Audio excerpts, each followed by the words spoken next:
Rick the Rectangle lived in Rectangville on a line farm with his dad and his brothers, and as he grew up, he grew keenly aware that he did not quite fit in with the others. Well, literally he did, rectangles being so stackable, but the specific way in which Rick did not fit was less trackable. Sure, he had 4 matching right angles, and each side matched its opposite side, so though outwardly he matched just perfectly, he just felt imperfectly matched inside.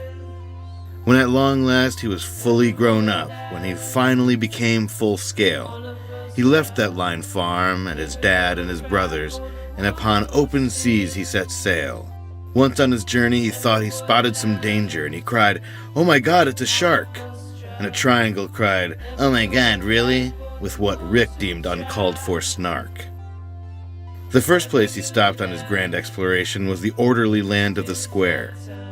And since they were all technically rectangles, he was certain he'd fit right in there. But as he meandered on streets and on sidewalks and made his way through the town square, he surely stood out, and the squares all around him made no real attempt not to stare. He asked a square lady who held a square baby, though truly the answer he knew. "Why does everyone—" Then she interrupted, "Why does everyone stare at you? Why, look at yourself. You're quite sad to behold, and you're taking up much too much space. Even though you have all the right angles, I have to ask, why the long face? In other words, why are your sidelines so long? Your dimensions all should be even. Your right side, your left side, your top side and bottom, that is just what we believe in." Well, Rick didn't believe it, so he jumped on a train in search of a group more inclusive.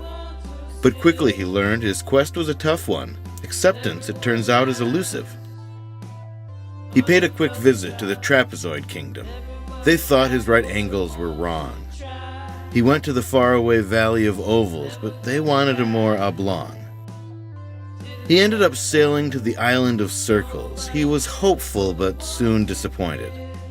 They were all very friendly until it became clear that they thought he was too sharply pointed. Dejected, Rick went to the mountains to think. The landscape was really quite pretty. And just then he realized these weren't mountains at all. He'd stumbled on Triangle City. Triangle City is for all sorts of triangles, isosceles, acute or obtuse. In fact, all sorts of shapes were allowed, and even that definition was loose. He walked into town with no expectations, and they welcomed him in from the start. Although this wasn't the home he began in, he felt right at home in his heart. In spite of it, though, Rick felt a sadness with seemingly no panacea. He still felt apart from all of his comrades, but then Rick had an idea. He carefully planted in the most fertile soil a tiny black dot he had found. He waited and watered and watered and waited till that line could be plucked from the ground. And he took that line and then he proceeded to line it up right down his middle. He looked in the mirror, and he liked what he saw, proud that he'd solved the riddle. Instead of running from who he was and lamenting his perfect right angles, he had chosen to transform himself from rectangle into triangles.